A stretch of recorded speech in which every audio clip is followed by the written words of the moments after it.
Bienvenidos a Enterapia.tv. Mi nombre es Pedro Peña y en este podcast entrevisto a los mejores psicólogos y terapeutas sobre temas de salud mental, psicología y relaciones. Comencemos.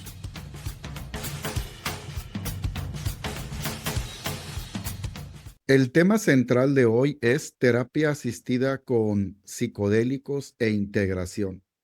El psicólogo de hoy profundizará en cómo estas sustancias, utilizadas en un contexto terapéutico y seguro, actúan como catalizadores para el bienestar emocional. Los puntos clave serán ciencia y medicina, la transición de los psicodélicos de lo prohibido, entre comillas, a ser considerados la nueva penicilina de la psiquiatría para tratar depresión, ansiedad y trauma. El rol del acompañamiento. ¿Por qué no basta con la experiencia, sino que es vital la fase de integración para aterrizar los aprendizajes en la vida cotidiana? Reducción de riesgos. ¿Cómo abordar estas prácticas de forma responsable, profesional y ética? Visión integrativa. El uso de estas herramientas para reconectar con la naturaleza, el cuerpo y el sentido de vida.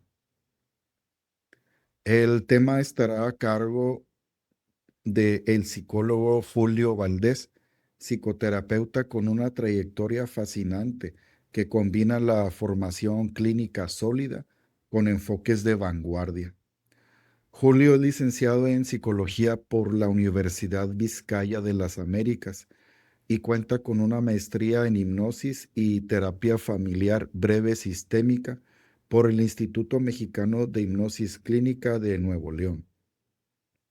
Desde 2019 dirige su consulta privada donde se ha especializado en el acompañamiento a familias, parejas e individuos bajo un enfoque sistémico y de hipnosis. Lo que hace que la práctica de Julio sea particularmente destacada es su integración de diversas herramientas terapéuticas. Es experto en el manejo de estrés, ansiedad y depresión resistente a tratamientos, con un enfoque especializado en trauma. Cuenta con certificaciones en terapia asistida con psicodélicos, enfocada en trauma, así como en la reducción de riesgos e integración terapéutica de estas experiencias. Es facilitador de talleres de regulación emocional, conciencia corporal y mindfulness, basado en el protocolo MBSR. Además, es promotor de las terapias integrativas, organizando retiros que fusionan la naturaleza, el arte, el yoga y el movimiento consciente.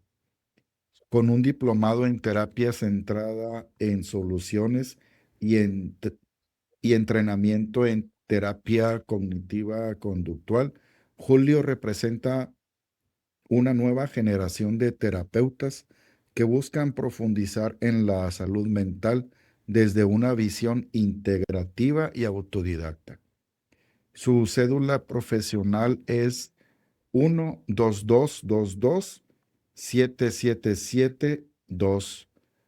Buenos días, doctor. ¿Cómo estás? Hola, hola, ¿qué tal? Bonito día. Todo excelente por acá, Pedro. Muchas gracias por la invitación.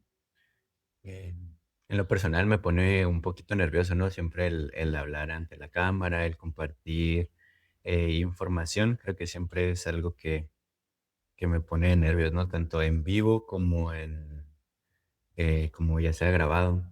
Creo que es muy importante, ¿no? Como el cuidado de lo que decimos por la importancia, ¿no? De nuestra voz como profesionales de la salud. Entonces creo que es muy importante, ¿no? Como cada palabra que decimos, cada comentario, cada intervención, porque muchas veces, pues hablamos desde ejemplos, ¿no? Hablamos desde historias, hablamos desde experiencias que hemos vivido y que de repente hablar en un podcast, pues no se asemeja, ¿no? Lo que es un espacio de terapia y que desde estas generalidades a veces que hablamos, pues como tener cuidado de que a lo mejor lo que decimos no aplica en todos los casos y no va a ser aplicable en todos los casos y que también pues veamos estas como eh, experiencias, intervenciones que lleguemos a compartir eh, como intervenciones aisladas que no tienen que ver nada con nuestra propia experiencia de vida, ¿no? También entendiendo como no etiquetarnos, no clasificarnos, ¿no? De alguna manera como oyentes de estos tipos de contenido. Y pues gracias por la invitación, Pedro. Entonces, me gustaría hablar un poquito de mí. Me presentó Pedro, pero me gustaría a mí agregar un poquito con respecto a mi camino, mi formación como persona, como terapeuta y cómo es que esto pues lo he integrado, ¿no? En mi vida profesional, en mi personaje, ¿no? De terapeuta. Mm, pues miren, yo tengo 33 años, soy de Mexicali, Baja California. Eh, Aproximadamente hace 9 años egresé de la carrera. Al egresar de la carrera, pues obviamente es la búsqueda, ¿no? La búsqueda de qué es lo que voy a hacer con todo esto que me enseñaron. Y de repente, ¿no? También como con los miedos sobre lo que te dicen muchas veces tus maestros o las personas de que, pues, de la terapia no se vive, ¿no? Sin embargo, a mí siempre me ha gustado dar la contra. Y dije: "No, ¿cómo que la terapia no se vive?", ¿no? Entonces, desde que salí de la carrera me enfoqué en prepararme. Hice muchas cosas, ¿no? Como traté de apalancar mi carrera profesional trabajando con familia en un negocio de mi familia, donde trabajé un poquito con la psicología organizacional, estando a cargo de la empresa. Entonces, era como que no ejercía la psicología tal cual como terapeuta, sin embargo, trataba, ¿no? De no perder esa visión de terapeuta en el área laboral. Y también fue como algo muy bonito, ¿no? Me enseñó a ver como el comportamiento de los grupos, las relaciones, integrar la terapia sistémica, ¿no? En esta parte de lo laboral fue muy interesante. Sin embargo, para mí eso solo era como un trampolín para seguir pagando mis estudios, para seguir aprendiendo, ¿no? Y poder, sobre todo, practicar y tener un consultorio a la par de un trabajo. Y pues desde ahí poder como nutrir mi sueño, ya que realmente pues, el salir de la carrera y abrir un consultorio y hacer terapia, pues eso sí es nada recomendable, ¿no? Recomendable a menos que pues tengas el recurso suficiente para mantener el consultorio de perdida un añito y medio, ¿no? En lo que te va dando frutos. Entonces, pues para mí todo esto me ha hecho saborear mucho mi camino como terapeuta y me ha hecho disfrutarlo y aprender de distintas corrientes. Antes de entrar en la maestría, pues recorrí varios diplomados de terapia cognitiva, de terapia, de modelos de terapia breve, centrado en soluciones, en terapia de parejas, también en terapia narrativa.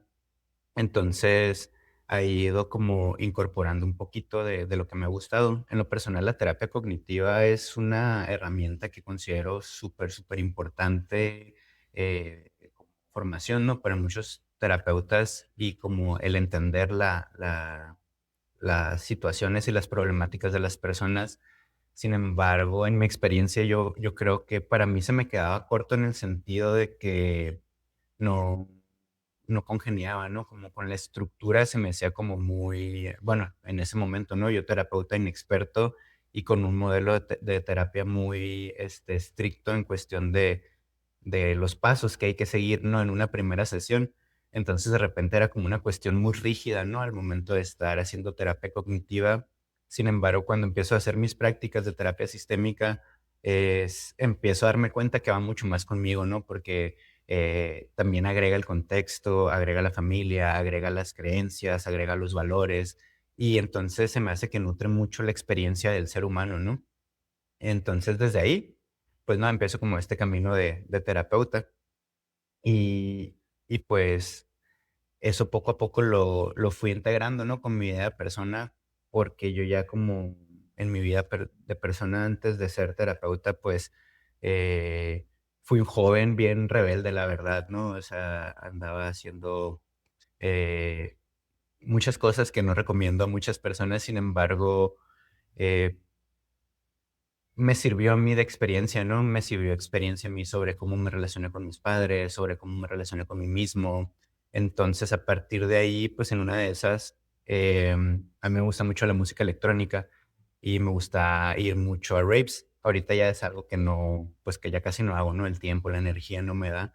Sin embargo, en aquellos tiempos, pues 17, 18 años, andaba en las fiestas, ¿no? Entonces ahí fue donde llega este rollo de que mi primer encuentro con los psicodélicos y consumí unos hongos nada más que para eso yo había tomado. Entonces me pegó el peor viaje de mi vida, la peor experiencia, hice todo lo que no se tiene que hacer en ese día, ¿no? Entonces ya de repente me acuerdo que me sentía súper mal y le digo a un amigo, oye, ¿sabes qué? Eh, Préstame las llaves de tu carro, me voy a ir a acostar, me siento mal. Y entonces yo recuerdo que estaba ahí en el carro y cerraba los ojos y estaba en una espiral dando vueltas como hacia un abismo. Y era así, nada más daba vueltas y me caía, pero nunca terminaba de caer. Entonces ya de repente pues pasa el tiempo, el viaje empieza a bajar, empiezo a recuperar como que ya la movilidad, empiezo a recuperar también como que la la respiración, empiezo a recuperar también ya como que la conciencia, ¿no? Ya como más aterrizado en, estoy aquí en la fiesta con todas estas personas, aquí están mis amigos, y entonces ya como que me reincorporo.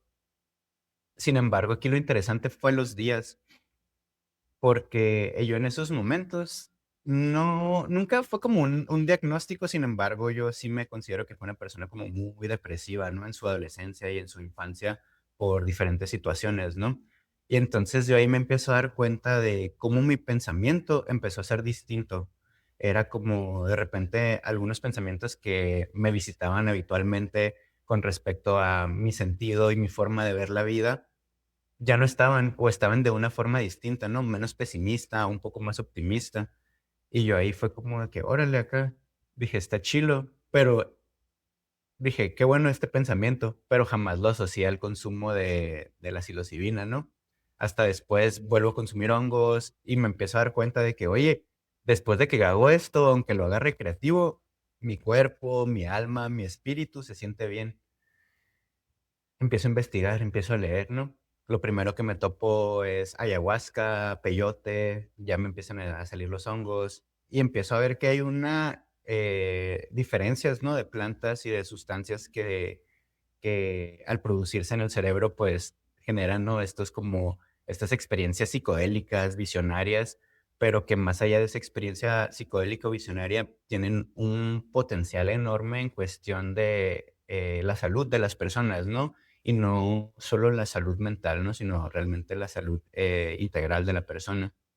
Entonces, eh, de repente fue difícil porque entró a la carrera y los maestros tienen estas ideas como muy tradicionales, estas posturas muy, como muy científicas, ¿no? De cómo hacer la terapia. Entonces yo dejo eso a un ladito porque pues sentí el peso, sentí los comentarios de mis maestros porque al final de cuentas eran personas que yo les tenía de cierta admiración, ¿no? Y para mí su voz contaba. Y de repente el que ellos desacreditaran este tipo de prácticas, pues me hizo entrar como en una disonancia y digo, no, pues si yo quiero ser un terapeuta exitoso como ese terapeuta, pues a lo mejor ocupo guiarme más, ¿no? Por este camino. Entonces empiezo a pausar un poquito esto de los psicodélicos y ya, pues, ¿no? Ahora sí empieza esta parte, esta formación como más profesionalista ante la terapia.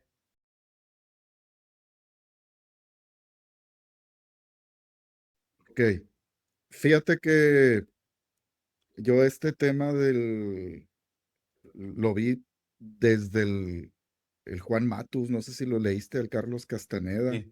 Se me hizo algo muy interesante y me le pegué mucho a la lectura de, de este autor, muy bueno, pero nunca le di un enfoque terapéutico, ¿va?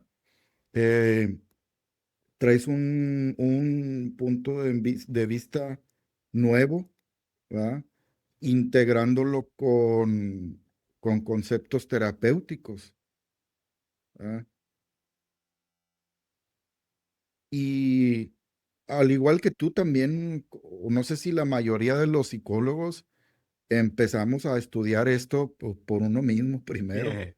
Yo para entenderme a mí mismo, que todavía lo estoy tratando de intentar, pero primero para entender por qué hacía lo que hacía y por qué hago lo que hago. Oye, como la paradoja, ¿no? De que a veces entre más creo que me entiendo, menos me entiendo, ¿no? Ándale, sí. Y como dijiste al principio, esto es experiencial, o sea, tú traes una terapia vanguardista experiencial, ¿sí? Eh, y creo que en el tratamiento terapéutico eso es re importante. Hay veces que estas experiencias uno no las puede explicar, simplemente como que las puede entender y, y pasar al siguiente, pues al siguiente nivel. Hay veces experiencias humanas, terapéuticas, con las que puedes avanzar al siguiente nivel. ¿Sí? ¿Tú cómo ya empezaste a hablar de cómo te fuiste, cómo fuiste encontrando que los métodos terapéuticos de mm,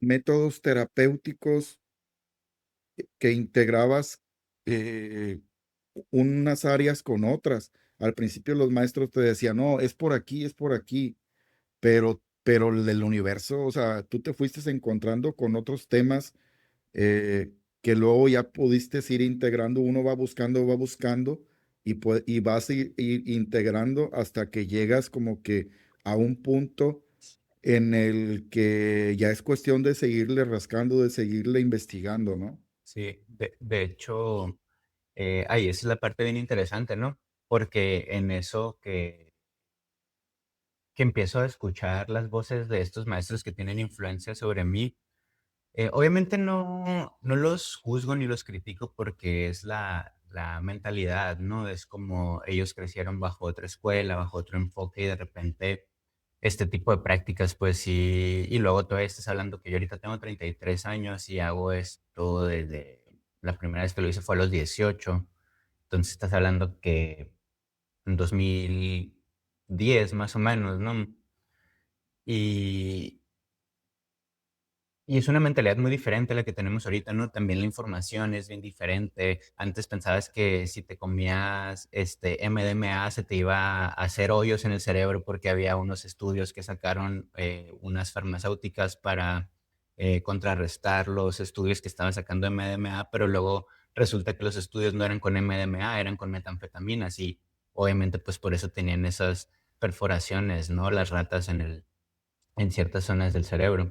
Pero regresando al tema, es como fue importante, ¿no? Que ellos hicieran este ruido en mí, porque también desde ese momento era como una parte muy espiritual de mí, ¿no? Como desde inspirado en el budismo, en el eh, cómo la mente y el cuerpo se conectaban, pero no tanto como a esta perspectiva terapéutica. Entonces, a mí el que ellos hablaran sobre eso, criticaran esos temas, me sirvió porque me permitió prepararme, ¿no? O sea, fue como de que, ok, entonces, ¿qué es lo que quieres ver? ¿Es en serio? De repente hubo un momento que estuve estudiando como de autodidacta, me le pegaba mucho a mi maestra de neuropsicología. Entonces, no, estudiaba mucho lo que eran las bases neuropsicológicas, cómo intervenían, ¿no? Ciertos neurotransmisores para estar más contento o más ansioso, ¿no? Entonces, todo eso me ayuda mucho y que de repente con la práctica, pues yo fui profesionalizándome, ¿no? De alguna manera, agarrando este marco teórico, ir agarrando esta teoría que en la actualidad me sirve para sostener esta práctica y sostener como estos acompañamientos con estas personas que buscan este tipo de experiencias, porque, por ejemplo, eh,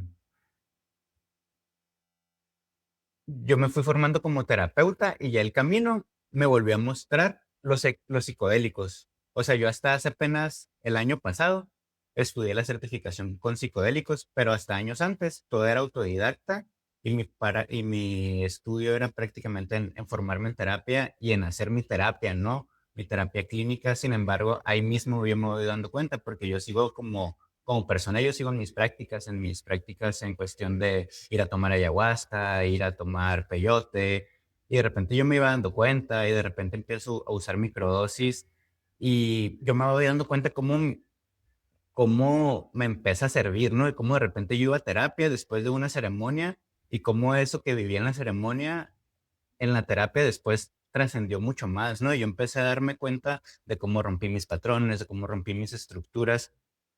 Y entonces es muy bonito, ¿no? Porque al final de cuentas, eh, el otro día me preguntaba un doctor, me dice, ¿tú te consideras un terapeuta psicodélico?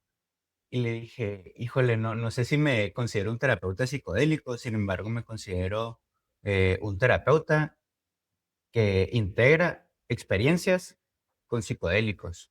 Y que eso sí me considero. Yo creo que es muy difícil decir que eres un terapeuta psicodélico porque implica muchas cuestiones, ¿no? Tanto de legalidad, tanto de tu nombre, ¿no? Y ante la visión de las personas, porque al final de cuentas es como, aunque estemos creando conciencia, sigue estando el estigma, pues sigue estando como, es una droga. Fíjate, a estas alturas de eh, como que de mi trayectoria profesional, y yo creo que muchos psicólogos hemos visto que influye mucho cómo las farmacéuticas le invierten dinero a ciertos estudios y a otros no. Desde afuera es muy fácil prejuzgar de que, psicodélicos, ¿qué onda? ¿No será peligroso? Acá es muy fácil, ¿verdad? Entiendo que la gente pueda prejuzgar eso, pero no prejuzgan cómo las clonas te cocinan el cerebro bien machín. No entienden cómo el combo este de que dan en el IMSS de sertralina, ribotril, aloperidol, te deja el cerebro cocido. Sí. Y, y, y pues también porque las farmacéuticas apuestan por ahí.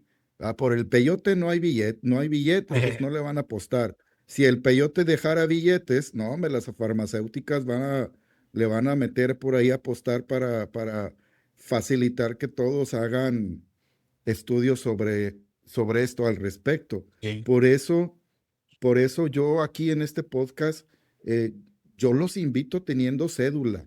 Yo sé que con cédula ya investigaste, ya le entraste, ya leíste. Tú no eres un vato que vio por la calle un churro de mota y ya lo voy a probar y ya no. O sea, son estudios y estudios y le entraste bien al tema.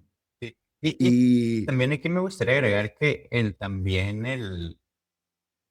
realizar estas prácticas, uno como terapeuta tampoco son como usos habituales, ¿no? También son como desde este respeto a este tipo de, pues, sustancias, plantas, medicinas, que son sagradas, ¿no? Al final mm, de cuentas, y desde esa sacralidad también es bien mm, importante, ¿no? Como el cómo lo consumimos, y también por eso es que a mí también el camino me fue llevando hacia esto, pues, porque de repente yo en la práctica yo veo personas que comparten, por ejemplo, sapito, ¿no?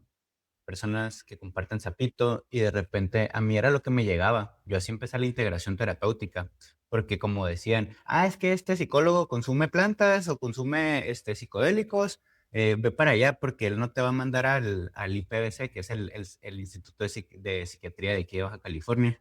Y entonces dicen, no, pues ahí no te van a mandar al CESAM y te van a ayudar, ¿no? ¿Y por qué? Por la misma ignorancia que tenemos nosotros como profesionales en cuestión al cómo afectan ese tipo de sustancias en la mente, ¿no? Y obviamente, ¿qué es lo que pasa con un psicodélico? El psicodélico entra al cerebro y te desorganiza el cerebro, hace una entropía en el cerebro y luego se reorganiza esa misma entropía y vuelve a crear un equilibrio, pero en toda esa desorganización, pues es normal, ¿no? Que si la persona fue con una persona a que le dieran, con un facilitador, con un chamán a que le dieran medicina y que esta persona, pues sin tener un cuidado, pues nada más le da una dosis más de lo que necesita, sin hacerle una preparación previa, pues llegan bien tronadas las personas, ¿no? Y eso fue lo que me empezó a encaminar, ¿no? De que, oye, pues, ¿qué está pasando? O sea, yo he hecho esto desde hace un chorro de años y a mí me sirve, ¿no?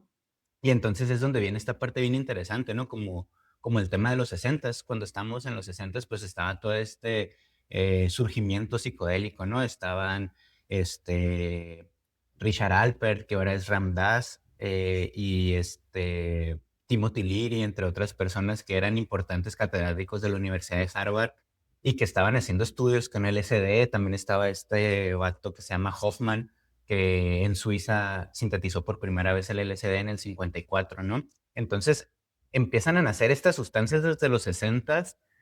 ¿Y qué es lo que pasa? Pues sale del consultorio, sale del laboratorio, entonces las personas se dan cuenta que con todo este movimiento hippie se siente mucho amor, ¿no? Pues tomes hongos, tomas LSD, tomas MDMA y sientes una expansión de amor en tu cuerpo y solo quieres paz y luego todo lo encuadras, ¿no? Al entorno de guerra que había en esos años y de repente es como, oye, pues Estados Unidos lo que quiere es darle en la torre a Alemania y entonces entra este Richard Nixon y empieza a satanizar, ¿no? Como de que, hey, pues este pedo está mal, ¿no? El consumo de psicodélicos está mal porque las personas no quieren ir a enlistarse al ejército porque no quieren ir a matar personas porque están descubriendo que esto no es la forma de hacer las cosas, ¿no? Entonces, ¡pum!, se cierra todo, se catalogan las sustancias psicodélicas como peligrosas ante la DEA y pues se cierra la investigación, se bota el recurso a las universidades. Entonces pasa que mucho de lo que tenemos gracias ahora en estos momentos es mucho gracias al trabajo underground de muchos terapeutas importantes, ¿no? Que estaban ahí en las universidades y que siguieron haciendo estas investigaciones, ¿no? Y que poco a poco iban mostrando resultados, que hacían análisis e investigaciones cualitativas, cuantitativas y de repente también ciertos metaanálisis, ¿no? Y poco a poco fueron adquiriendo permisos, fueron adquiriendo otra vez el consentimiento, ¿no? De hacer esto en una forma, por así decirlo, legal para que pueda recibir cierta inversión, ¿no? Entonces, aquí ya entra ahorita lo que decías, ¿no? También esta contraparte de la Big Pharma contra estas, a lo mejor, pequeñas farmacias que, que hacen el trabajo con psicodélicos en la actualidad, ¿no? Que es como esta contraparte, porque pues realmente lo que quiere la Big Pharma es que sigas dependiendo del medicamento. Entonces, desde esos tiempos, pues, ¿qué pasa? Entonces ya no hay psicodélicos, la psiquiatría se queda con los fármacos básicos, que desde hace un chorro de tiempo no han sacado nuevos medicamentos, no han investigado. La psiquiatría realmente tiene años que tiene, pues, de retraso, ¿no? En cuestión, en comparación a lo mejor a las personas, a los médicos, a los oncólogos, ¿no? Por ejemplo, hace 20, 30 años te morías de cáncer, era un sinónimo de muerte decir tengo cáncer, pero en la actualidad ya la mayoría de las personas salen en tratamientos porque está avanzando, porque hay dinero. Sin embargo, a la psiquiatría no le han invertido, no le meten lana. ¿Por qué? Porque pues también es parte, ¿no? De este entorno del sistema en donde yo tengo dormidas las personas, las tengo dependientes a ciertas sustancias y todo va a funcionar en torno a una dependencia, ¿no? Y aquí nos podemos meter en unos rollos un poquito más del capitalismo y del control social, pero pues ya no es como temas más allá. Y, y sin embargo tiene que ver, pues porque al final de cuentas todo eso hizo que actualmente las personas tuviéramos una visión, pero entre las personas, ¿no? Que estudiamos esto ahorita, no sabemos si llamarlos como un resurgimiento o un renacer psicodélico porque pues nunca murió, ¿no? Siempre estuvo, pero ahorita gracias a la información y gracias a que, por ejemplo, en la pandemia, a partir de la pandemia en 2019 es cuando empieza mucho el consumo de psicodélicos. ¿Por qué? Porque las personas se empiezan a encerrar en casa y es como, ah, pues ahí tengo un cuate que vende chocongos, hoy tengo un cuate que vende cuadros de LCD. Y entonces las personas empiezan a tener estos viajes introspectivos, empiezan a trabajar también en terapia y de repente se empieza a hacer mucha información, ¿no? También de personas, de artistas que empiezan a hablar sobre hice este tipo de terapia y me funcionó. Y entonces ahí ya es como esta contrapropuesta, ¿no? Que tenemos en la actualidad de que, ok, pues bueno, estas sustancias ya no las vamos a ver como drogas.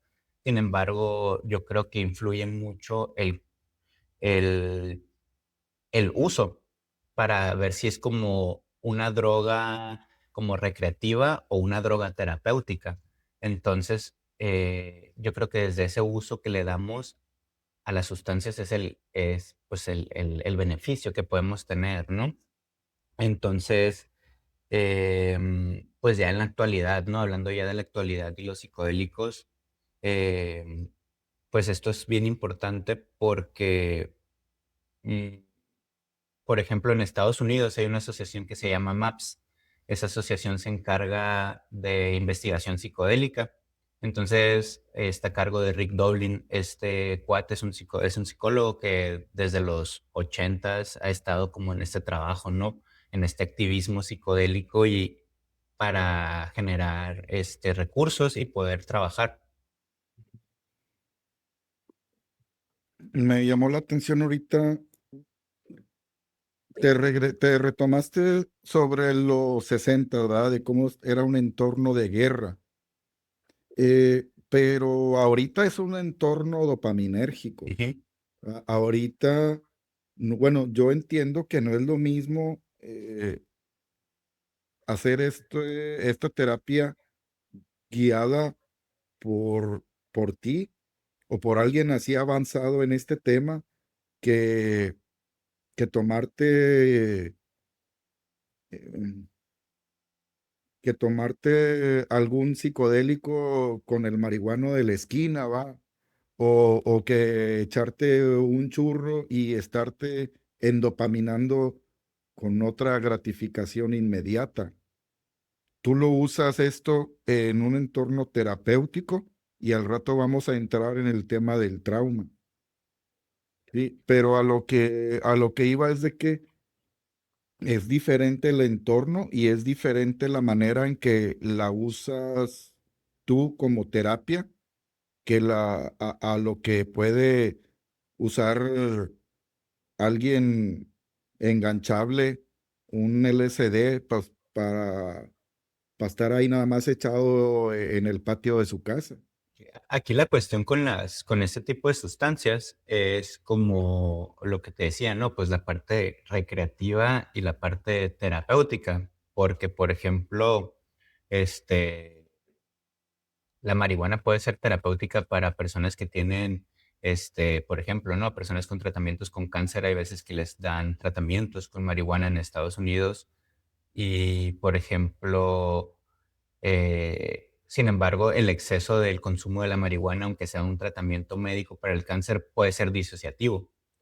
O no todas las personas pueden acceder a ese tipo de tratamientos por ciertas condiciones médicas que pueden tener y alterar este efecto medicinal que puede tener el cannabis, ¿no? Que al final de cuentas la cannabis es una planta que se ha estudiado mucho y que tiene muchos potenciales terapéuticos. Sin embargo, pues también, así como tiene potenciales terapéuticos, pues tiene cuestiones de riesgo, como todas las sustancias, ¿no? Así hasta tomarte un paracetamol tiene un cierto riesgo, tomarte unas aspirinas tiene un cierto riesgo. Entonces, aquí esta es la labor donde empieza lo interesante, ¿no? Porque ya con toda esta experiencia, ya con todo esto que pasó, pues ahora los terapeutas queremos que esta investigación siga, queremos hacer más investigación, queremos trabajar esto para quitar el estigma sobre estas prácticas y que realmente se pueda ir integrando tanto como,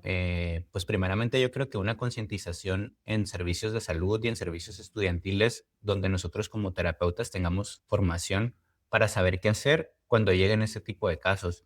Pero pues esto es lo que estamos haciendo primero, ¿no? el rollo de crear como, pues, protocolos, crear formas de intervención para tener este cuidado, porque si no tienes este cuidado, mm, por mejor intención que tengas, por, muchos beneficios que pueda tener la planta psicodélica que te vayas a consumir, mm, si no lo haces de manera adecuada, no vas a obtener beneficios y al contrario, puedes obtener ciertos riesgos, ¿no? Que aquí es lo importante, ¿no? Y que esto es lo que a mí me ha importado, ¿no? Más allá de el darle psicodélicos a las personas, mi trabajo ahorita está dirigiéndose hacia esta parte de las preparaciones previas, ¿no? Sobre crear conciencia a los consumidores de estas experiencias sobre, ok, va, porque llegan a terapia y las personas me dicen, oye, ¿sabes qué? Es que quiero ir a tomar ayahuasca o quiero ir a tomar esto, quiero tomar esto. Ah, ¿sabes qué? Sí, pero a ver qué onda, cómo estás con tu medicación, cómo estás con tu alimentación, cómo estás con tu ciclo de sueño. Y entonces hacemos un screening, se llama. Es como una parte de la preparación. Al hacer este screening, hacemos como una entrevista desde una perspectiva médico-funcional donde evalúas, ciertos criterios, ¿no? Consumo de medicamentos de la persona, patologías, enfermedades que llega a tener, crónicas, degenerativas, coronarias. Entonces empiezas a hacer un análisis médico previo antes de decirle a la persona sobre si puede tomar o no puede tomar. Ya que califica este primer screening, es como puedes hacer un semáforo, ¿no? Verde, amarillo y rojo. Si está en rojo, ni de pedo, morro. Tú ahorita no calificas, no, dime. Eh, es que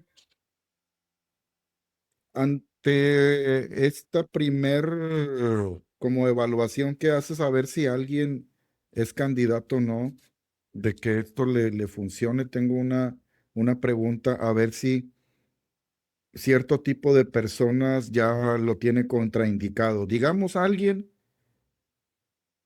con que ya tuvo problemas en su manera de beber, que ya tuvo un síndrome amotivacional por consumo de tetrahidrocannabinol, que además cojea de la adicción a la pornografía, que además también se gancha con psicofármacos y para variar,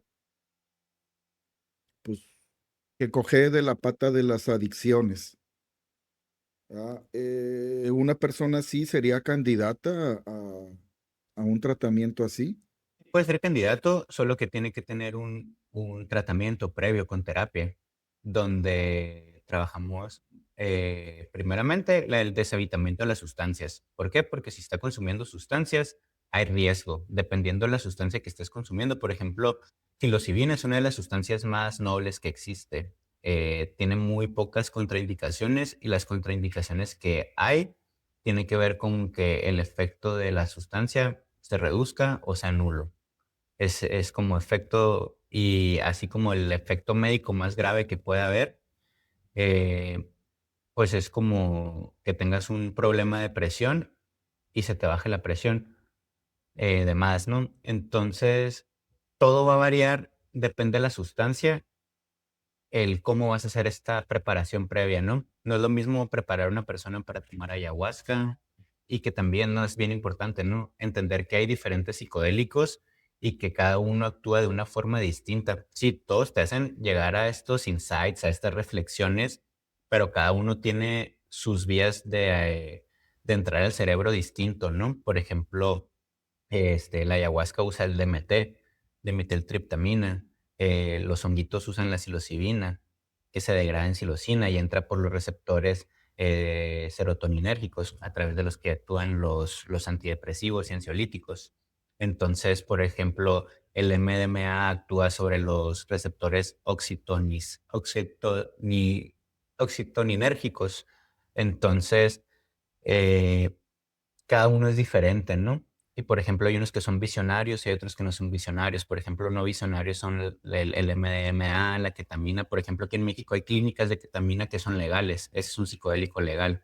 Y también está la ibogaína, que también es un psicodélico legal aquí, hay clínicas en México y hay tratamientos y protocolos establecidos, pero para cualquier tipo de estas sustancias, pues cada una tiene su preparación, propia, cada una tiene sus contraindicaciones y sus riesgos, ¿no?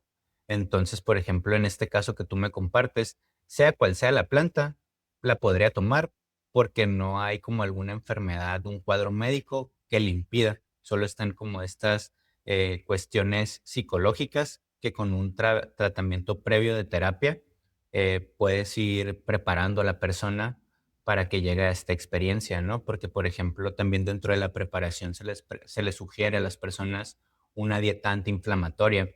¿Para qué? Para que sus órganos se empiecen a desinflamar. ¿Por qué? Porque hay muchas cosas que comemos y que te inflaman el cuerpo. Entonces, toda esa inflamación genera estrés en el cuerpo, genera cortisol y pues todo eso genera toxinas, ¿no? A niveles altos y por eso de repente estamos bien estresados, estamos bien ansiosos, y ni nos damos cuenta, porque a veces a través del alimento, ¿no? Y entonces, desde estos deshabituamientos, también desde la alimentación, vamos preparando a las personas para que lleguen, de la mejor manera, ¿no? De la mejor manera y que puedan tener esta experiencia y poder realmente ampliar esta experiencia y que no se quede solamente en, fui a tomar honguitos, o fui a tomar ayahuasca, o fui a tomar peyote, o fui a tomar sapo, sino como realmente el que nosotros, le podamos dar esta, como esta como sí, pues trabajar este potencial que tiene, vaya, el psicodélico.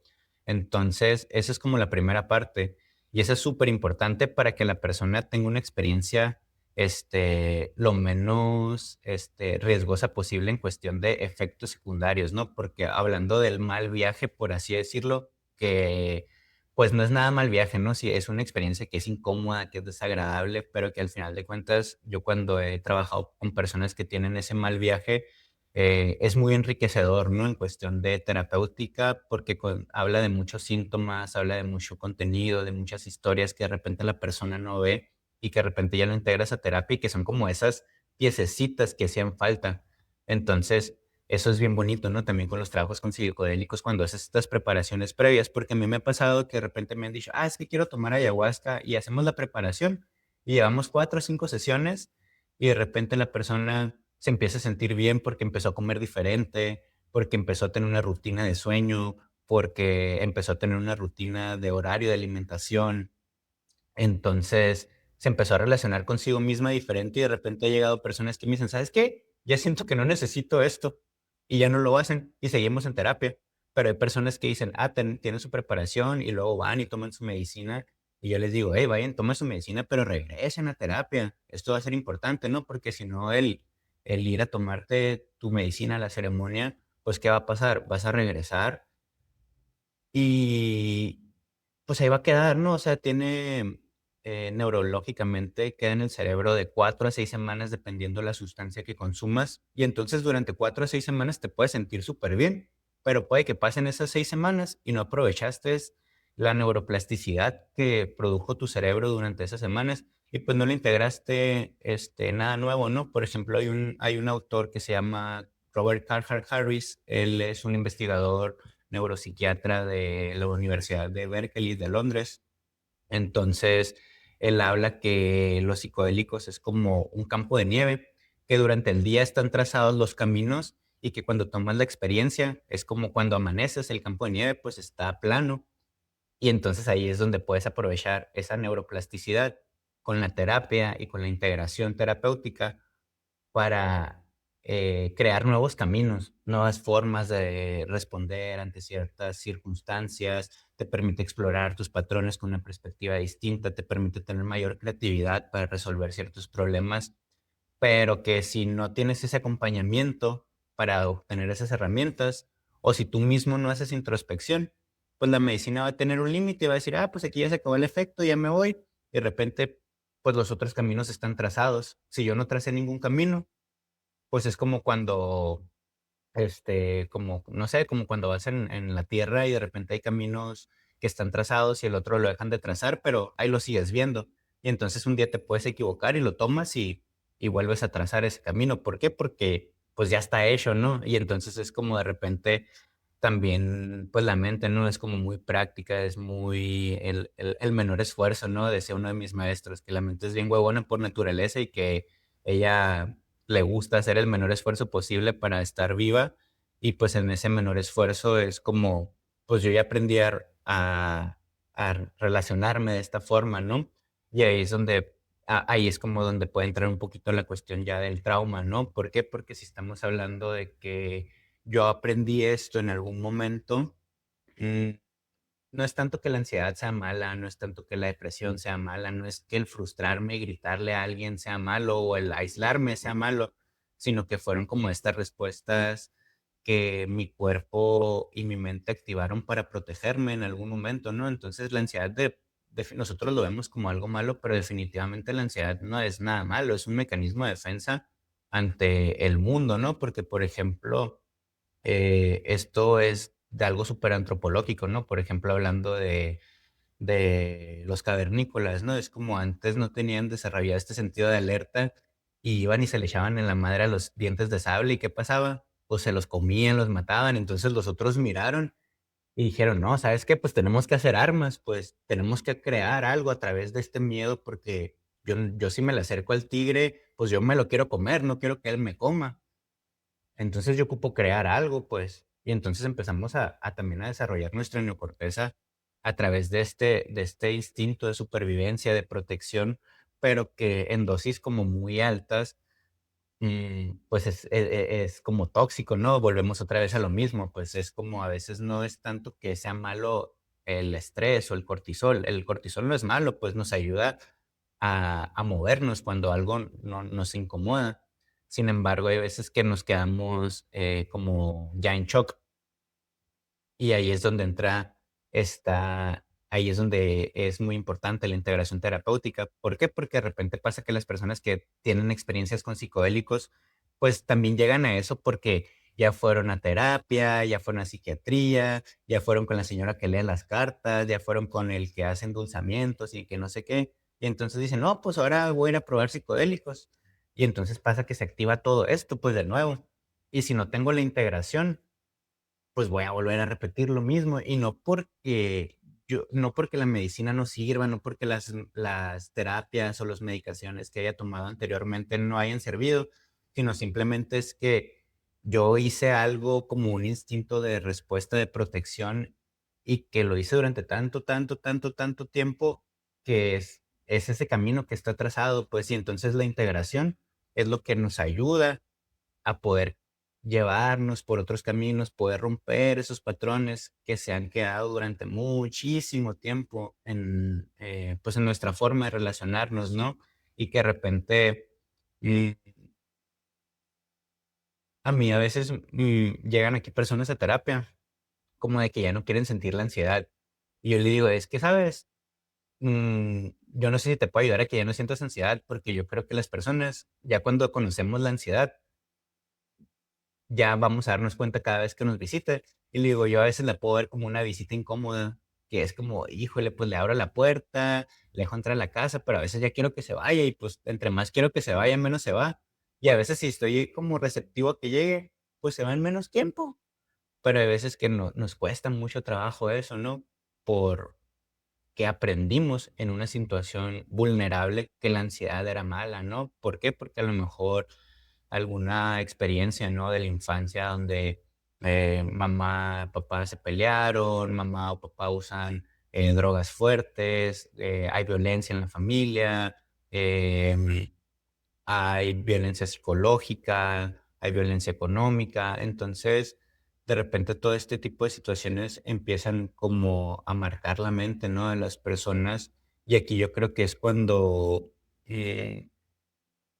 como malamente, ¿no? Creo que a veces está este como autodiagnóstico o este diagnóstico que llegamos a hacer a las personas, porque desde ahí yo creo que nos vamos etiquetando y de repente desde esa etiqueta, a lo mejor llegamos un día con un psiquiatra o con un psicólogo y nos dijo, ¿sabes qué? Es que tú tienes depresión. Pero a lo mejor la persona nos hizo ese diagnóstico en 15 20 minutos sin tener la historia en nuestra vida, ¿no? O a lo mejor un psicólogo que se cree súper poderoso dijo, yo voy a diagnosticar y te voy a decir que tienes depresión en una cita porque tienes varios síntomas que tienen que ver con el cuadro, ¿no? Del DSM-5.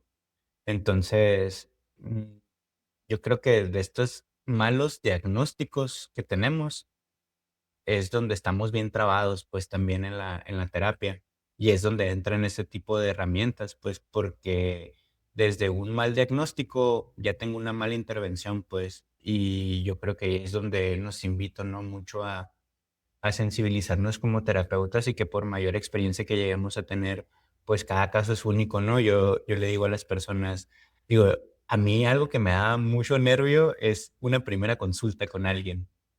Es como, tengo 6 años haciendo primeras consultas y siempre me da miedo, siempre me da nervio porque es no es como algo malo, ¿no? Sino es como esta emoción de, okey, viene una persona nueva, este, ¿cómo me voy a ver, no? ¿Le voy a caer bien, no le voy a caer bien? ¿Vamos a conectar?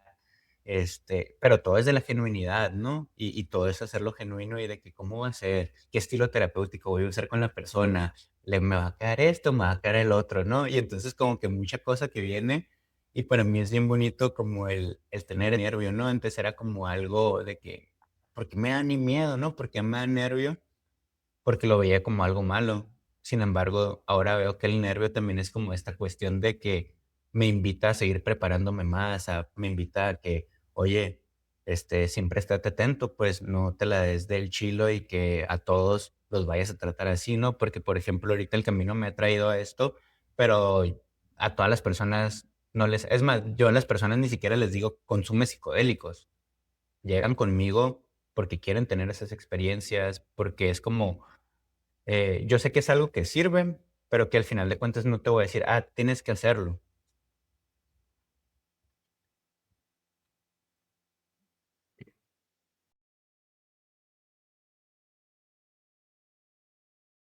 Dijiste que contigo a veces llegan personas que ya intentaron de todo, ¿no? A veces así pasa, ya fueron a psiquiatría, ya fueron con la psicóloga de la escuela, ya fueron con el vecino que sabe muchas cosas de la vida, eh, ya tomaron de esto, tomaron lo otro, ¿verdad? Y llegan a ti haciendo varios intentos previos, ¿sí? Eso no te obstaculiza. Unos ya llegan con el diagnóstico de depresión y ansiedad que les dio el psiquiatra del IMSS, que los vio 10 minutos y ya les dio su combo de sertralina y clonitas. Y llegan contigo, no, pues tengo depresión y ansiedad y tomo esto. Y he intentado, ya llevo muchos años, no puedo dormir, estoy ansioso, depresivo, y llegan contigo ya con ese diagnóstico bien agarrado, bien pescado ese diagnóstico.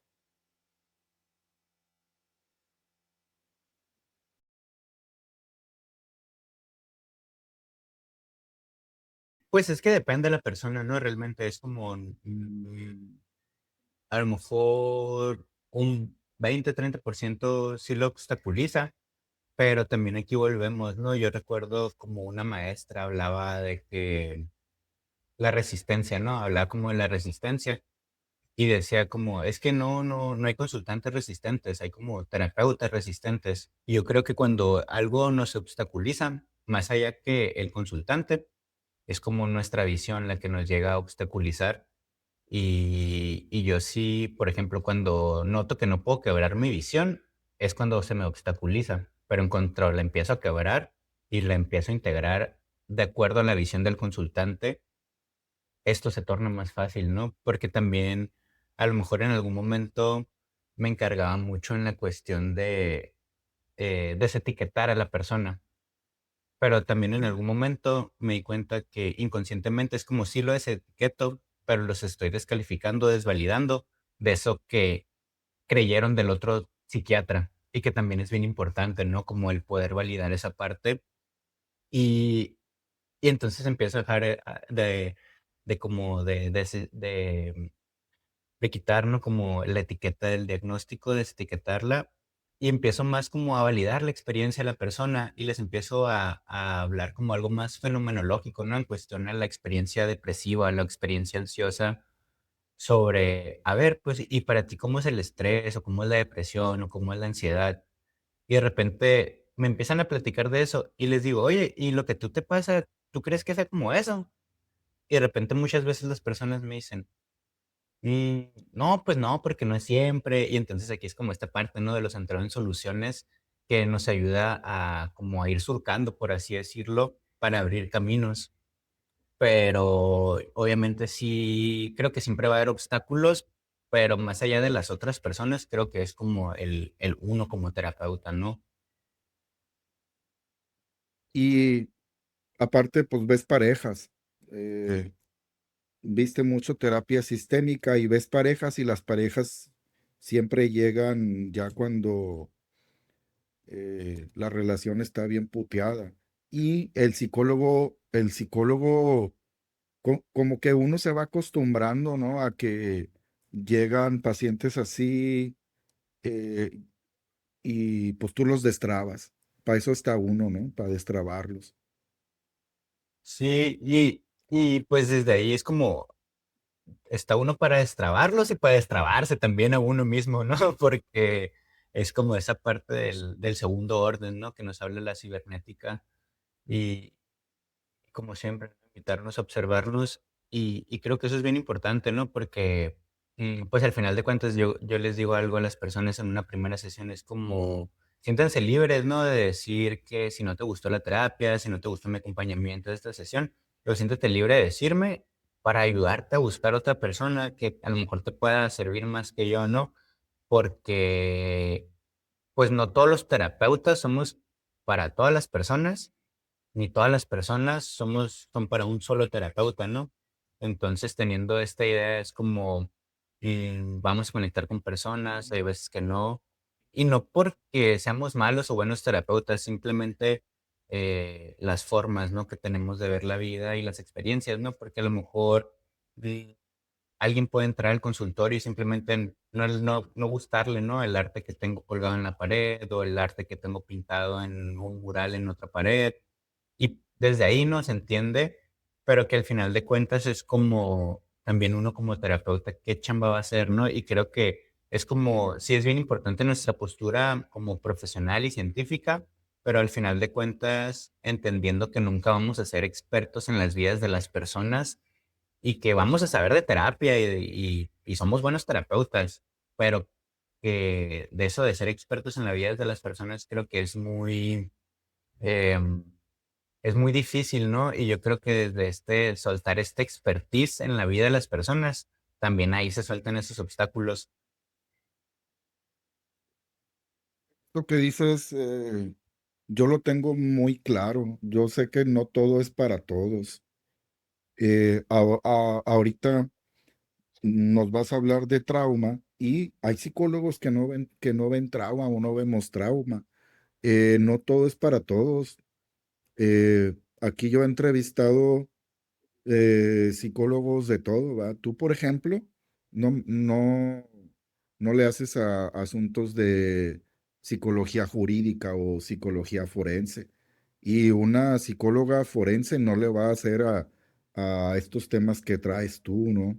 He entrevistado de todos psicoanalistas lacanianos que no le entran a temas como los que manejas tú. Hay de todo. Yo creo que y parte de eso es por eso que hice este podcast, para que el paciente encuentre al psicólogo que más le corresponde, que más le puede ayudar. Tú te has enfocado mucho en cosas con psicodélicos y aparte has estudiado muchas terapias nuevas, ¿no? La terapia narrativa, la cognitiva conductual, y te estás enfocando en trauma. Ahora nos puedes decir cómo esto, esto que haces puede ayudar en casos de trauma, personas con trauma. Sí, de hecho, Justamente, ¿no? A mí el trauma es como algo que no era una palabra que no me gustaba mucho, ¿no? E incluso ahorita todavía es algo que no, como no resueno mucho, se me hace como una etiqueta como fuerte, y creo que a veces cuando las personas nos etiquetamos con esta parte del trauma, lo vemos como a lo mejor como ese cáncer, ¿no? De hace 30 años, que era el sinónimo de ya me jodí, ya me morí, ¿no? A lo mejor no te vas a morir, pero sí es como, pues estoy traumado, ¿no? Ya no hago nada, acabo, pues ya fui a un chorro de terapias y sigo traumado, entonces, pues voy a seguir haciendo lo mismo, ¿no? Entonces, creo que a veces es como puede tener como esta paradoja, ¿no? El diagnóstico. Y, y cómo llegó el trauma, ¿no? Cómo llega el trauma a mí, pues fue llegando junto con el trabajo, ¿no? Porque al inicio mi enfoque terapéutico era mucho, pues, como el trabajo con parejas, la comunicación con las parejas, los acuerdos y, y resolver, ¿no? Como los temas de ansiedad y de depresión, porque yo de repente ya vine con las personas de que, ¿sabes qué? Ok, ya esta parte de la relación ya lo trabajamos, sin embargo, pues veo que hay cosas en lo personal que pues tienen que ver como con trabajar temas de la ansiedad, que tienen que ver que trabajar con temas de la tristeza, y pues ya no los íbamos trabajando en individual. Y de repente era como las personas me daba cuenta que entendían, o sea, como que entendían la terapia, hacían la terapia, pero al momento de tener las discusiones con sus parejas, de repente se volvían a repetir los mismos patrones y los mismos discursos, ¿no? Como en cuestión a autocriticarse o criticar a la otra persona, que tenían que ver con heridas que no necesariamente se hicieron en la relación de pareja, sino que eran heridas que se formaron cuando vieron a sus papás discutir, que vieron en las relaciones de sus papás, ¿no? Y entonces aquí fue lo bien bonito, ¿no? Lo que me da la terapia familiar, que yo en una primera entrevista hago este familiograma, ¿no? Que sí me cuesta un chorro de tiempo hacerlo, pero te nutre un chorro, pues, porque ya de repente te regresas, ya tienes 5 o 6 sesiones y ves que la persona está entendiendo la terapia, está haciendo su trabajo y lo intenta, pero lo repite. Ahí es que, a ver, pues, ¿qué está pasando? Y te vas a la primera sesión, revisas el familiograma y dices, güey, pues es que el pedo con su mamá, con su papá, era hijo parental, era hija parental, era este tenían un padre en posición de hijo, las lealtades familiares, tras, no, pues va totalmente ahorita lo que está pasando, pues está en contra de sus creencias, de sus valores y pum, el enfoque cambia, ¿no? Empiezas a trabajar desde otra parte y me di cuenta, o sea, todavía sin trabajar en trauma, ¿no? Empezaba a trabajar como estados del ego. En hipnosis trabajaba con las personas, terapias de estados del ego. Me daba cuenta, ¿no? Cómo iba funcionando las personas. Y al trabajar con estados del ego, pues empiezo a darme cuenta, ¿no? Que se usa mucho para el abuso sexual. Y pues obviamente el abuso sexual es algo que genera un trauma, ¿no? La violación y todo este rollo.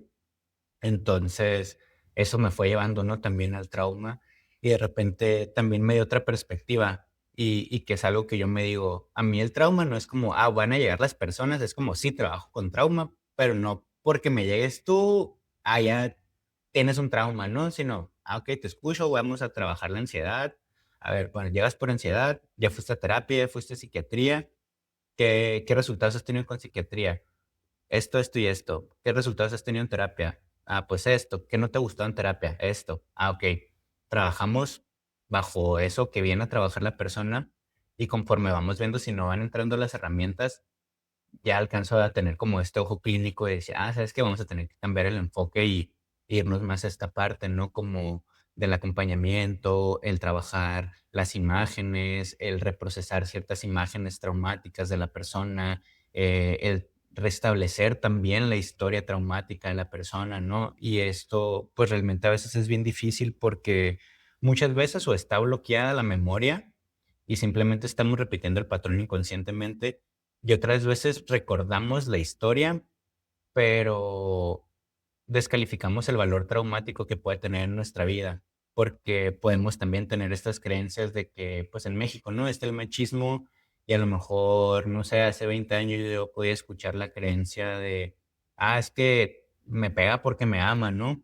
Y entonces de repente, pues cuántas personas, ¿no? Crecieron en hogares donde el papá le pega a la mamá porque le ama y de repente, este, es una forma que tú tienes de ver la vida y concientizas la violencia y entonces no lo recuerdas y es algo que te afecta, pero tú crees que no te afecta porque, pues es que era normal, pues ahí en la familia mi abuelito le pegaba a mi abuela y a mis tías y mi papá, a mi mamá y pues así, ¿no?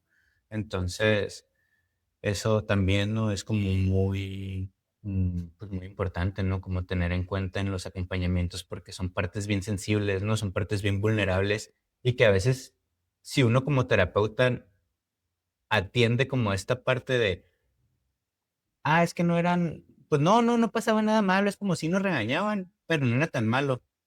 A ver, ¿cómo eran esos regaños que no eran tan malos? Es que me pegaba, pero no tan fuerte. Oye, pues pegar es pegar, ¿no? Y entonces también es aquí entrar en esta materia de concientizar a la persona sobre qué es la violencia, sobre qué es el maltrato, sobre qué es el abuso, ¿no? Y toda esta parte también es como muy psicoeducativa y realmente es como muy amplio, ¿no? El trabajo que puedes hacer.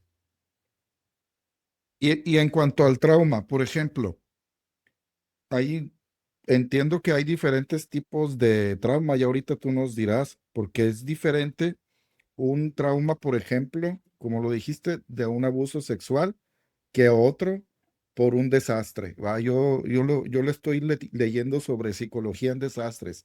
Es una cosa. Otra diferente es un trauma por un secuestro.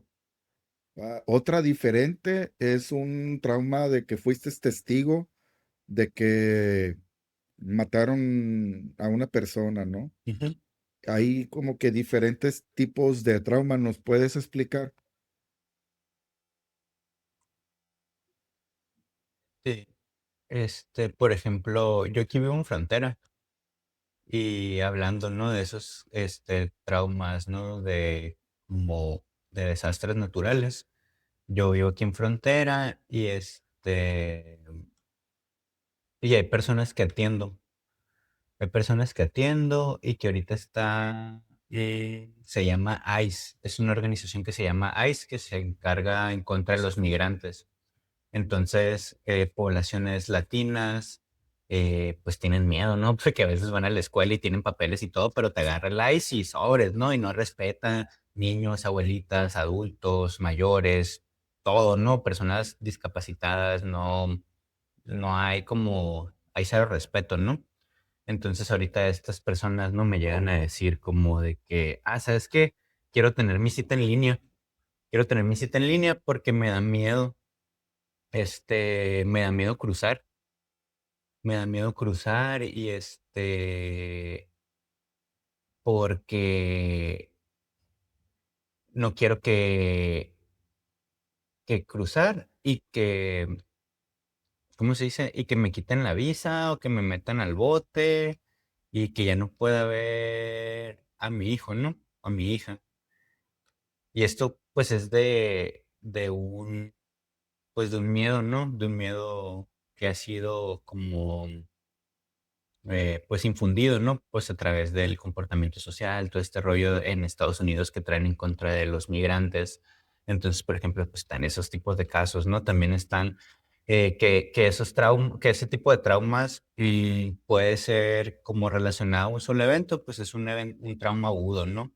Están estos traumas como complejos que vienen siendo como cuestiones crónicas, que son eventos que se repiten por ejemplo, el abuso, ¿no? ¿Cuántas veces me abusaron? Entonces, no es que me hayan abusado solo una vez, sino que me abusaron un chorro de veces y aparte yo le dije a mi mamá que me abusaron y y pues no me creyó y me dijo mentirosa o dijo, no, mijita, aquí no pasa nada, ¿no? Por la cuestión de las lealtades familiares.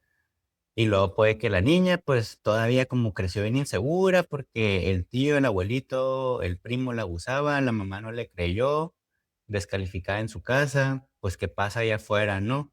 Pues es la niña insegura, que se relaciona desde la inseguridad, entonces pues puede que tenga miedo para todo en sus relaciones o puede que quiera cariño, quiera afecto y en la primera persona que le dé ese cariño o ese afecto pum, ya entro en una relación, pero entonces esa relación puede que se vuelva tóxica en cuestión de que haya dependencia, de que haya violencia. ¿Por qué? Porque a lo mejor la niña como ha sido abusada, no le han creído a la mamá, es insegura, pues cree que eso es afecto.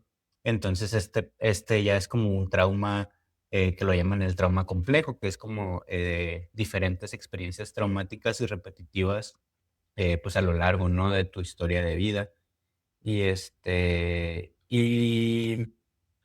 pues estos traumas, ¿no? Estos traumas relacionales que tienen que ver con la cuestión de las figuras de apego, ¿no? Con las figuras de apego, mamá, papás ausentes, padres, madres periféricas, este, papás o mamás que hacen mensajes, ¿no? De estos doble vínculo en cuestión de, ah, no sé, te voy a decir algo y te hablo bonito, pero luego al rato te ando regañando, ¿no? O luego primero te regañé por algo y luego ahí te ando abrazando. Entonces, pues el niño no entiende, ¿no? Y de repente, pues como son sus relaciones, así se va repitiendo, ¿no? Entonces me peleo con mi pareja, empieza este rollo también, ¿no? Como esta cuestión de los apegos, ¿no? Estos apegos evitativos, ansiosos, desorganizados, que son como estas formas en las que se representa el trauma, ¿no? En nuestras relaciones, que fue por algo que aprendimos en nuestro núcleo. Y también se habla como de un trauma intergeneracional que tiene que ver ya como esta cuestión, ¿no? Pues de generaciones familiares atrás y que es, por ejemplo, hay una postura terapéutica que se llama Internal Family Systems, que tiene que ver, ¿no? Con el trabajar estas partes, ¿no? Como a lo mejor la parte de tu abuelita, de tu bisabuelita, que tiene actualidad, que tiene una vigencia en ti, ¿no? Entonces, en ciertas formas de comportarse, en ciertos, no sé, por ejemplo, la abuelita apapachadora, ¿no? O la abuelita solapadora. Entonces, ¿qué parte de tu abuelita estás teniendo aquí en la como esa forma de ser de tu abuelita se fue pasando de generación en generación y que se hizo como algo habitual, ¿no? Como hablando de la violencia, pues hablando del machismo, de repente es como concientizamos que el machismo es algo normal y que el papá le pega a la esposa y que el papá es el que trabaja y el proveedor y que la esposa se queda en la casa lavando los trastes. Entonces es como una herida transgeneracional que se va marcando. ¿Por qué? Porque es como una creencia familiar, por así decirlo, ¿no? Y de repente, cuando yo me quiero salir de esa creencia, pues es donde empieza a votar, porque empiezo a actuar distinto, por así decirlo.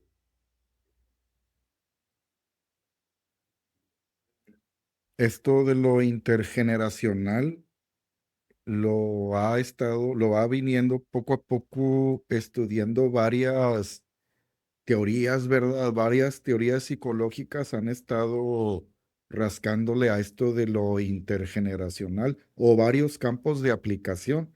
Tú le haces a la sistémica y se ve, ¿no? Como, pues cuando haces tu genograma o familiograma, ahí vas encontrando, ¿no? Vas encontrando que puede haber patrones que se están repitiendo, ¿va? Y otras teorías que he visto también agarran esto de lo intergeneracional, ¿no? Las consteladoras también traen esta onda. eh,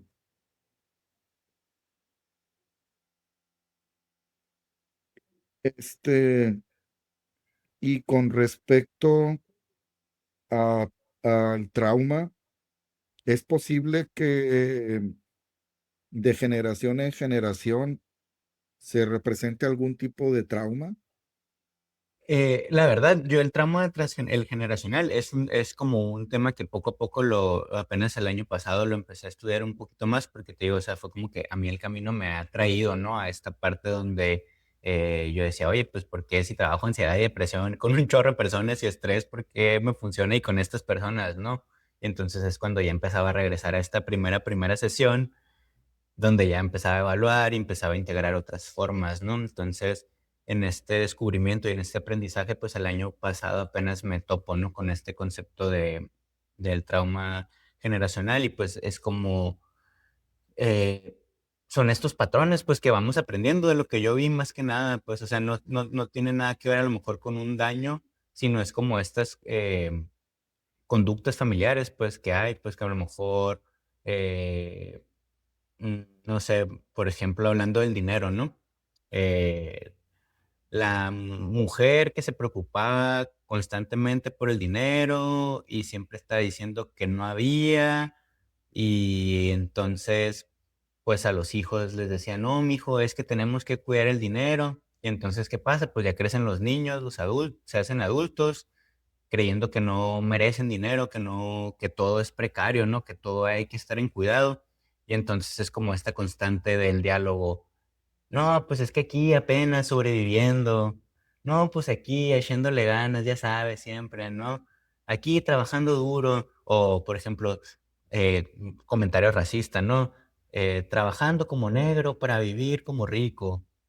Entonces, desde ese tipo de ideas es como se puede ir representando una forma, ¿no? El trauma generacional y desde otras conductas, ¿no? Que tienen que ver con el como, por ejemplo, yo me puedo relacionar con el trabajo, ¿no? Porque a lo mejor, como mi madre creció en ese entorno de que no había dinero, que estaba muy limitado, pues entonces yo tuve a lo mejor la mamá que se hizo súper trabajadora y entonces esa mamá súper trabajadora, pues, ¿qué pasó? Yo a lo mejor sí tuve dinero en la casa, sí tuve todos los cuidados en la casa, pero mi mamá nunca estuvo ni mi papá porque estaban trabajando. Y entonces, ¿qué pasa con el apego? Ya te entendí. Son como, o sea, tú, por ejemplo, ya con el trabajo terapéutico puedes detectar que hay como patrones, Ujú. ¿verdad? Porque, o sea, no sé si se llame trauma, ¿no? Pero, o que un trauma, bueno, es que son como patrones, porque, por ejemplo, yo tenía mucho la idea de cómo hay hombres que abandonan a sus hijos. Yo no soy así, yo no tengo hijos regados, soy muy buen papá, pero digo, güey, ¿cómo alguien puede ser capaz de abandonar un hijo? Bueno, mamen. Entonces le pregunté a un vato que conozco que sí tiene hijos regados, ¿verdad? Un conocido compa. Y le digo, güey, tú, pero ¿por qué, güey? ¿Cómo está el pedo? Dice, pues es que es lo que yo vi, güey. Yo, mi papá, yo no lo conozco, ¿verdad? Y así uno ve familias de que tarde o temprano uno de los integrantes va a llegar a la cárcel, ¿va? Familias de adictos, familias de, así como hay vatos que abandonan a sus hijos, también madre soltera o de que, como dicen, como decían los viejitos de antes, se ingren, tienen un hijo y se ingren con el tío, con la tía abuela, ¿no? Así como que uno se va dando cuenta que estas cosas pasan, ¿no? Sí, y es como, a veces es tan cotidiano que no te das cuenta, pues, porque a veces como volvemos a esta parte, ¿no? Creemos que el trauma tiene que ser algo súper grave, como me violaron, me golpearon, me secuestraron, viví una catástrofe, están los del ICE persiguiéndome. O también puede ser como, mi mamá no estuvo, mi mamá no estuvo. A veces creen, y también, ¿no? Por ejemplo, hay un autor que me gusta mucho, se llama Gabor Mate, y el otro día estaba en una clase y él decía como, lo voy a decir en español, porque él lo decía en inglés, ¿no? Pero a lo que yo le entendía era como, o sea, el pedo no es que te pelees con tu pareja o con tu hijo y lo regañes, sino el pedo es que te pelees con tu esposa o con tu hijo y que le des en la madre al niño y que tú no estés con él. Eso es lo que marca la diferencia, porque tú puedes regañar a tu hijo o tú puedes pelearte fuertemente con tu esposa y tu hijo te escuchó y a lo mejor te escucha constantemente pelearte con tu esposa, con tu esposo, pero si uno como papá va y le dice, oye, ¿sabes qué, hijo? Este es un problema de tu mamá y de tu papá y sorry porque nos escuchaste, no era la intención, nosotros estamos arreglando esto, pero este no es tu problema, aquí estoy contigo cualquier cosa. Tú, él dice, ¿no? Gabor Mate dice, si tú como niño o como papá vives eso y te pasa esta opción, puede que no tengas trauma, pero si tú te quedas solo en ese sentido de protección y de hipervigilancia, en alerta, donde tus cuidadores están peleando, ahí es cuando el trauma empieza, pues, porque empieza la parte de la memoria. Por ejemplo, uno cuando es niño chiquito, antes de los 7 años, piensa que todo es su culpa. Habla, a esta parte donde están girando en su propio yo ellos. Creen que todo es para ellos, creen que todo es por ellos. Entonces, no es que mamá y papá se están peleando por los problemas que tienen, porque no saben discutir. Yo pienso que mamá y papá se están peleando por mí, porque a veces hasta dicen mi nombre en las peleas. Y entonces, ¿qué es lo que crea el niño en su mente de niño? Híjole, mis papás están mal por mí. Cada vez que mis papás se pelean, es por mí. Y entonces, ¿qué pasa con el niño cuando está solo? ¿Y qué estoy haciendo mal? ¿No seré buen hijo? ¿No seré suficientemente buen hijo? Y entonces eso empieza a darle empieza a acabar a trazar esos primeros caminitos, ¿no? Estas primeras creencias sobre cómo me posiciono yo en el mundo y cómo me relaciono en el mundo. Y esto es como un marcador muy importante, ¿no? Es como, puedes pasar situaciones bien difíciles y si tienes un acompañamiento genuino, amable, amoroso, respetuoso, vas a vivir una situación difícil, cabrona, perra de salir, pero vas a salir y no vas a estar traumado. Que en cambio, pasas una situación difícil y la atraviesas solo, va a ser un trauma. No tanto por la situación, sino por lo que la memoria está haciendo y cómo está guardando esto. Entonces, ¿qué pasa cuando estoy con alguien? El apego. Está el apego, este sentido de protección, este sentido de que le importo a alguien, este sentido de pertenencia a un lugar. Y cuando estoy solo estoy solo, no hay nadie, no hay esa parte afectiva, no hay ese apapacho. Entonces, están estas estructuras del cerebro que tienen que ver con la amígdala, con el hipocampo y la hipófisis, que es este procesamiento y regulación de las memorias emocionales. Y entonces, no es lo mismo que yo esté triste por una situación que estoy viviendo y que esté solo diciéndome muchos pensamientos negativos y críticos sobre mí, a estar viviendo una situación difícil y tener este acompañamiento. Porque a lo mejor la persona no me va a ayudar a solucionar nada, pero simplemente en sentir ese abrazo, mi amígdala va a dejar de estar en un estado de riesgo y se desactiva este estado de riesgo, se desactiva la alerta y ahí es cuando entran las nuevas respuestas, ahí es cuando el patrón lo podemos cambiar, pero desde esta presencia, desde ese acompañamiento súper respetuoso de la vulnerabilidad de la otra persona. Y si los humanos empezamos a entender eso, o sea, nosotros como papás, como parejas, como hijos, incluso como amigos o trabajadores, podemos tener más cuidado en cómo nos relacionamos, en cómo podemos ver a alguien y en vez de decir, ah, pinche exagerado, es como, güey, te entiendo, la estás pasando cabrón, vente, en un abracito. Y de repente eso, pues a veces está perro como en hombres, ¿no? Hablando de la parte masculina, porque nos enseñan que la vulnerabilidad es algo malo, ¿no? Es como a mí me decía mi abuelito todavía, ¿no? ¿Qué? ¿Ya vas a llorar, cabrón? Ni que fueras niña. Las niñas son las que lloran. Los hombres se aguantan como machos. Te revientas, pues. Te revientas aguantando como macho.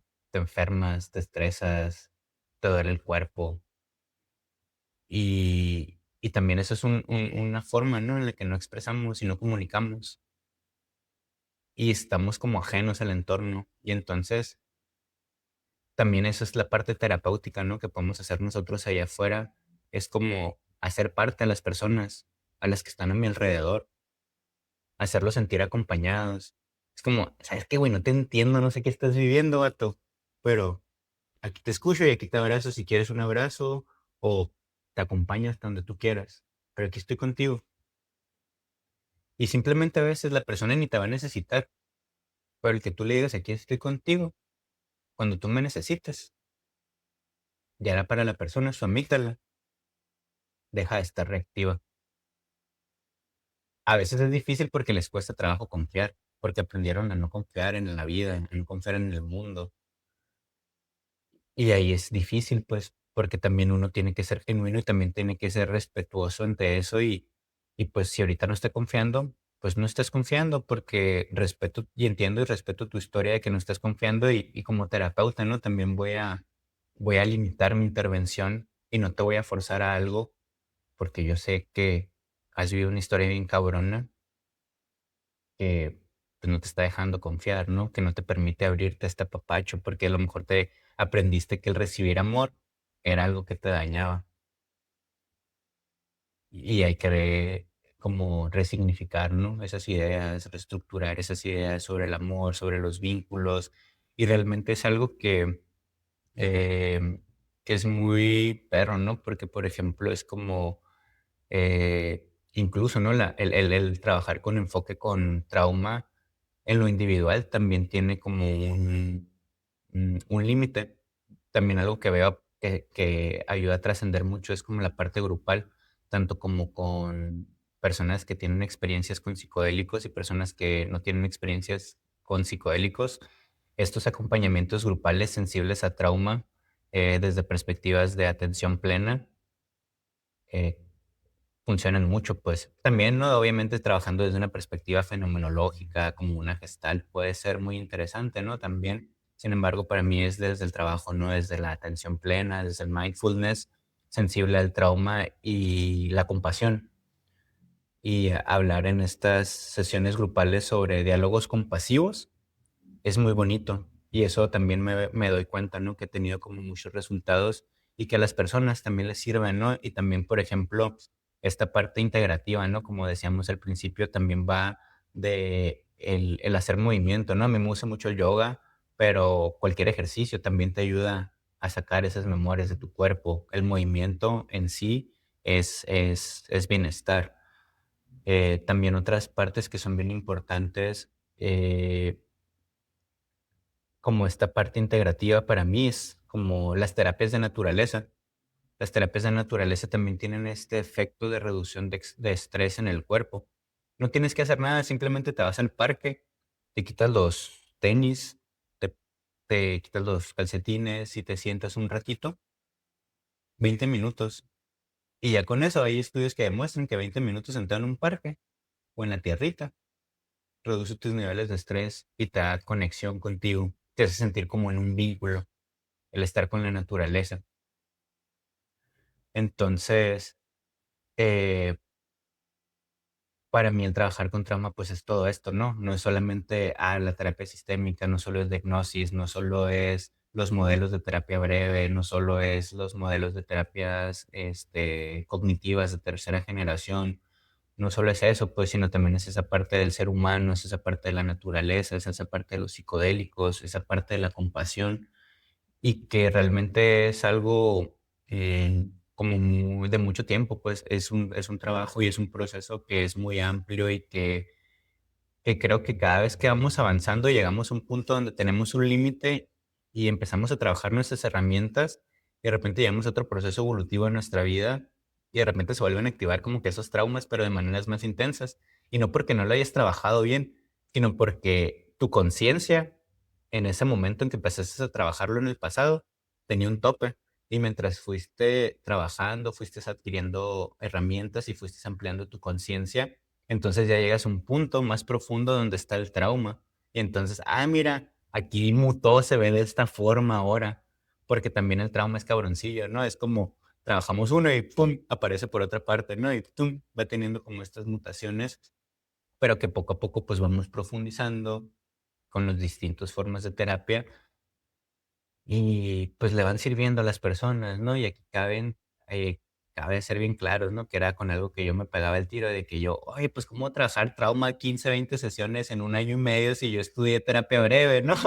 A mí me dijeron 6 sesiones y ya te estás tardando mucho, morro, ¿no?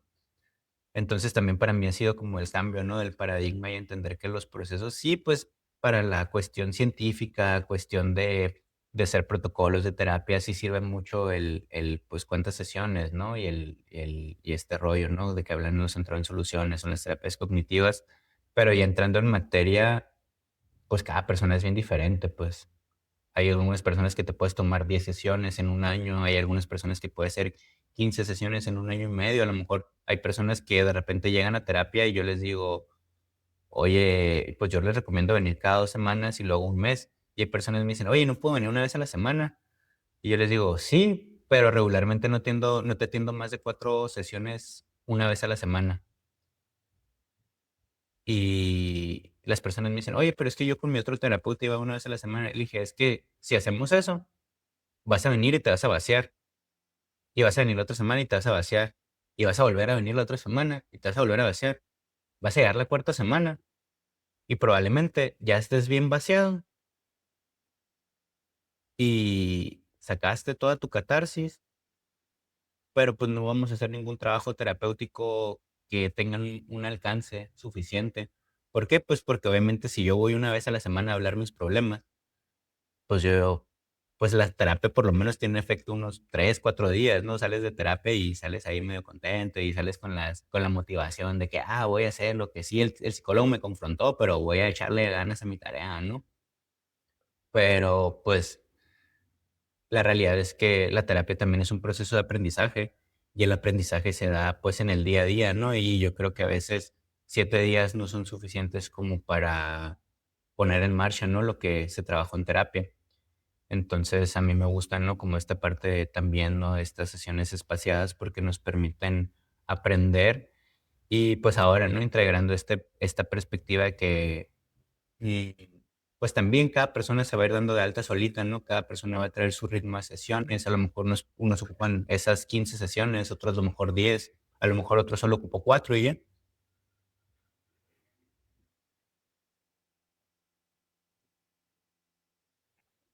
Hacemos una pausa para hablar de algo que todo terapeuta sabe. Elegiste una carrera para ayudar, pero para ayudar primero te tienen que encontrar. Si eres psicólogo o terapeuta, sabes que hoy en día estar en Internet no es opcional. El 73% de las personas buscan a su psicólogo en Google. ¿Tu consulta es la respuesta que ellos encuentran? Este espacio es posible gracias a holderbrand.com, los especialistas en marketing para psicólogos que diseñaron y gestionan nuestra plataforma en terapia.tv. Ellos no solo hacen páginas web, crean puentes de confianza, desde optimizar tu perfil en Google Maps para que seas el número uno en tu zona, hasta implementar sistemas de citas automáticas que trabajan para ti las 24 horas. Si estás listo para profesionalizar tu presencia digital y atraer al paciente ideal, ve a holdelbrand.com y haz que tu consulta sea la respuesta que ellos buscan. Ahora continuemos con la entrevista. Ya estamos por terminar, doctor. La gente que quiera tomar consulta contigo, ya sea presencial o en línea,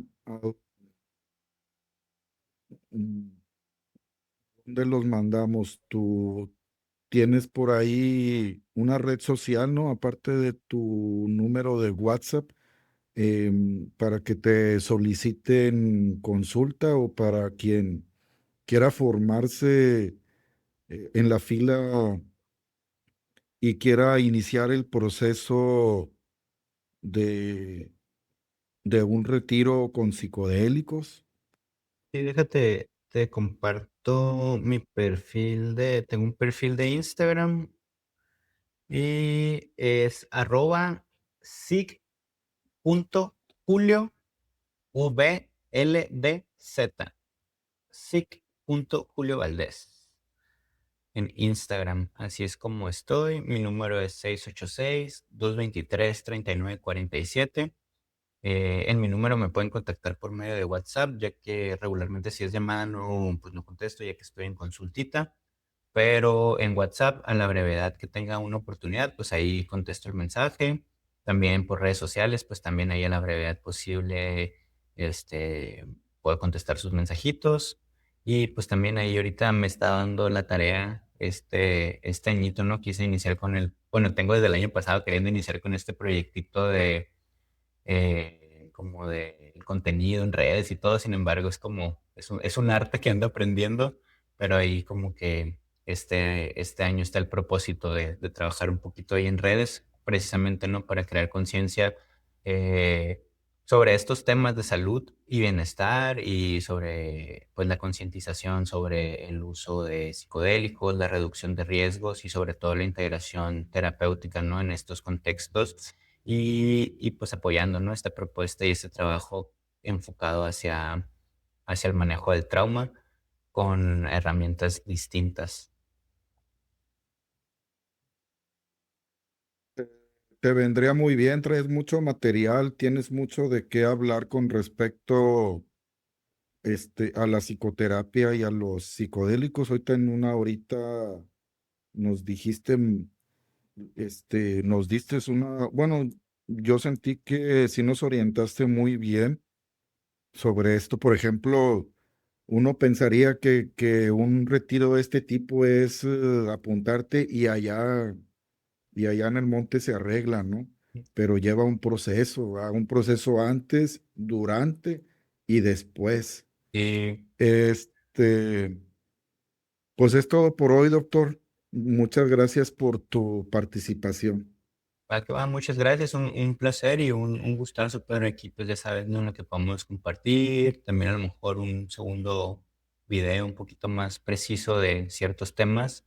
Esto creo que fue como algo muy, muy general, ¿no? Como de las visiones muy generales y como un poquito de todo, una embarradita de todo, pero pues hay mucho, ¿no? Que hablar sobre todo sobre la preparación con psicodélicos y la integración.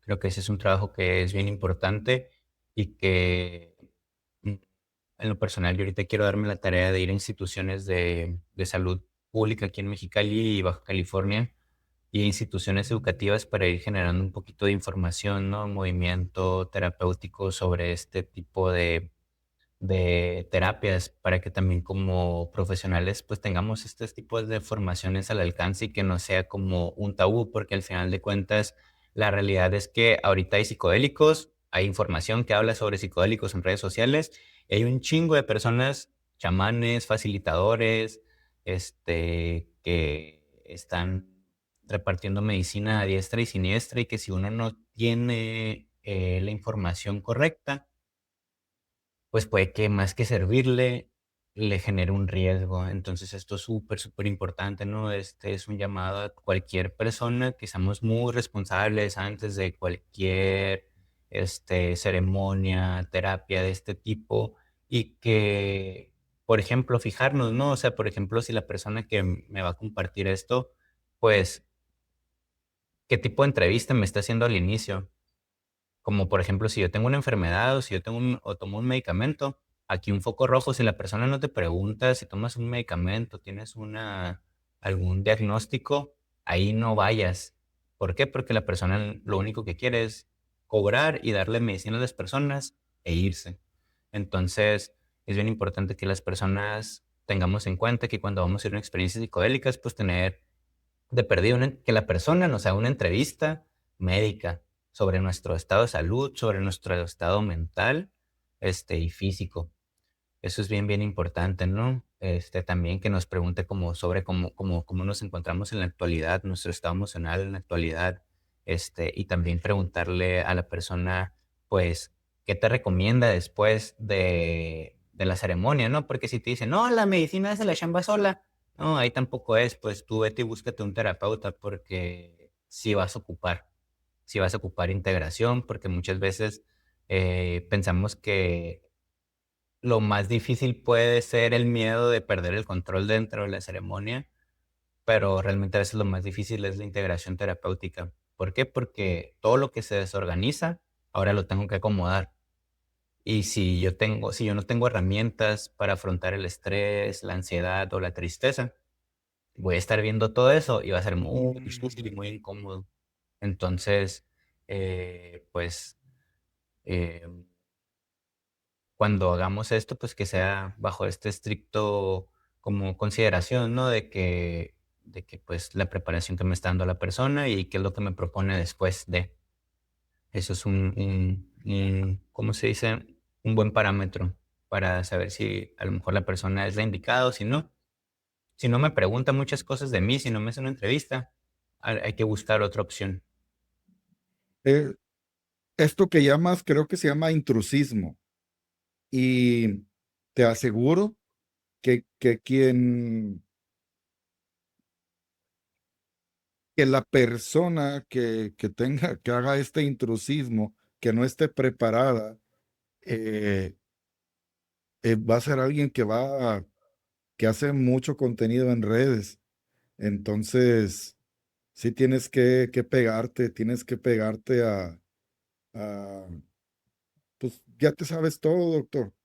Es nomás de que prendas la cámara, hables y subas eso a redes, porque alguien con intrusismo que no esté preparado, eh, pero que esté muy avanzado en redes, es el eh, que va a hacer esto mal.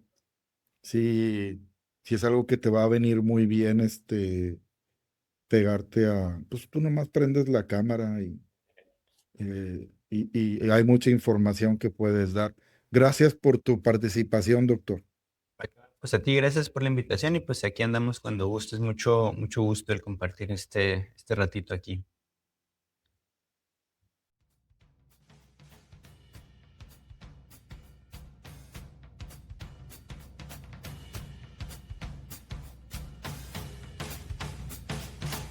Gracias por acompañarnos en este episodio de Enterapia.tv.